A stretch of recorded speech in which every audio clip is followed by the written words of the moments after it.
Now, the Chancellor, George Osborne, will announce on Wednesday just how he plans to find an extra £20 billion in savings. But he's announced he'll boost state pensions while he raids other departments. So is it right that the elderly are protected but younger people aren't? Joining me to discuss this, Tom McPhail, Head of Pensions Research at Hargreaves Lansdown, and Ade Adeyemi, Vice Chair of think tank the Young Fabians. Very good afternoon to both of you. Tom McPhail, it's a huge rise. Is it fair?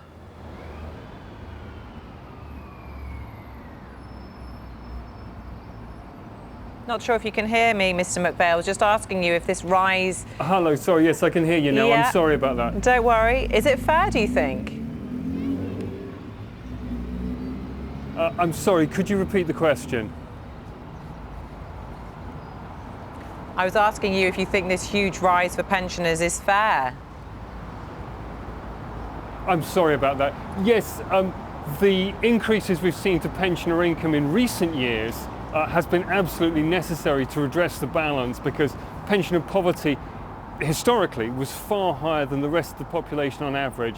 The changes that recent governments have introduced, such as the changes to the state second pension and then more recently the triple lock, have helped to alleviate this problem and to bring pensioners back in line with the rest of the population. The increase we're seeing this time round, 2.9%, is exactly in line with national average earnings, and so is keeping pensioners on track. So in that respect, yes, I think all these changes are absolutely fair. I think there are going to be further questions to be asked as we go forward as to how we maintain an appropriate balance between pensioners and their interests and the population as a whole. Well, let's ask Ade Adeyemi about that. Tom McPhail saying that it's not only fair but actually necessary because pension poverty has been far higher than the rest of the population in recent years. Frankly, it's a little bit upsetting, disgusting to hear someone say that it's fair that pensioners have a higher income than other people in society. You see the average income for pensioners rising, outstripping inflation by 14%, and the average pay for the average worker is decreasing 4% in real terms. And for someone to say that that's fair, for someone to say that a young person working on minimum wage only makes just under £13,000, whereas a pensioner, most pensioners live with in excess of assets of over £50,000. For someone to say that that's fair it's really upsetting to hear. It's not fair. It doesn't lead to an equal society, and to triple lock pensioners into raises in their pensions, it's not a fair way of leading for a sustainable, equitable society. It's really not fair at all.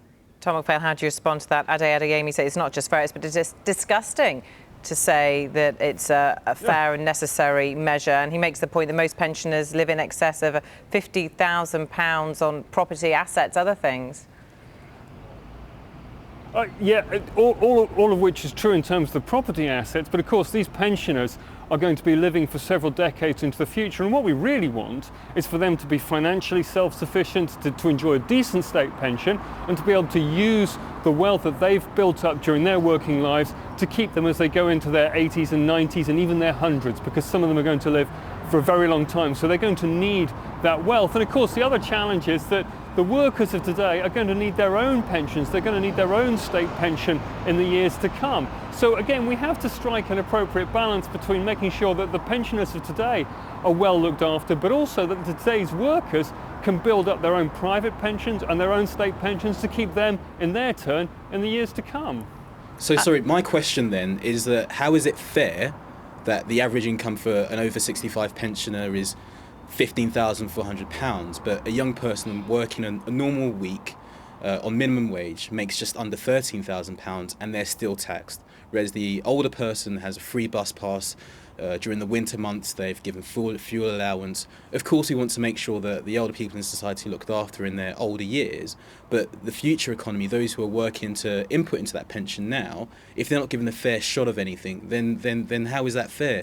And for Tom to still be on that side of the argument, it's disgusting. Like I say, it's silly to just say that the policies of the past have to be corrected now. What about the people of the future? They need a fair shot, and they're not being given this. The important thing for fairness is not necessarily equality, but that everybody's interests are reasonably served. it's important to bear in mind that pensioners no longer have the human capital to enable them to go out and generate further wealth in the future. They're almost entirely dependent upon what the state provides them with and what they've managed to save through their working lives.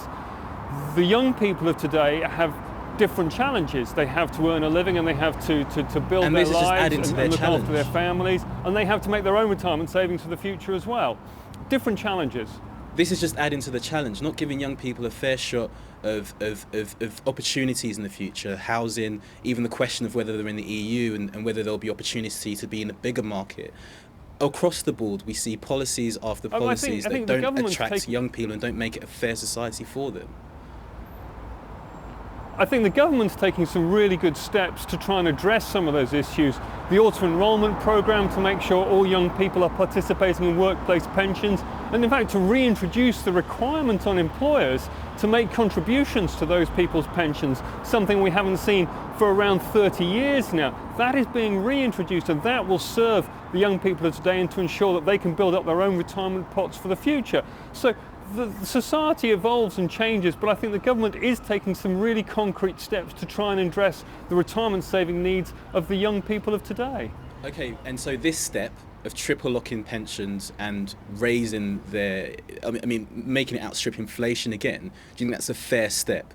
For society as a whole, do you think that's a fair step, or it's a step that only benefits those older people that largely vote in elections? Do you think it's strong leadership that you ignore millions, hundreds and thousands of young people across the country and you're just focusing in on those that you think will vote for you? Do you think that's fair? Do you think this step today is fair? I think it was absolutely appropriate to introduce the increase to the state second pension in previous governments and to introduce the triple lock for pensioners today to try and bring them back into line with the rest of the population.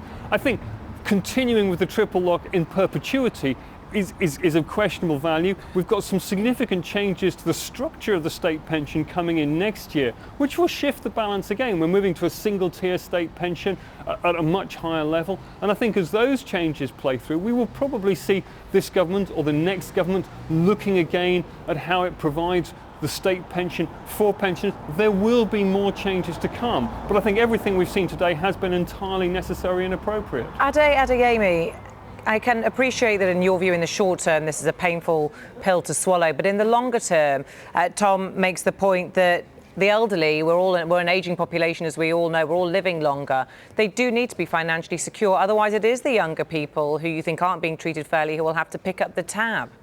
Yeah, well, I think there are smarter ways of going about it, and there's work from the Fabian Society, Pensions at Work, that expands upon this further. But my point, and I think the point that our research makes, is that generally, perhaps we should be looking at those that can contribute to society, those with broader shoulders, making more of an effort. And for the elderly in poverty and for the elderly in the future that will really need the support, maybe there's an emergency relief fund that can be given to those elderly in poverty.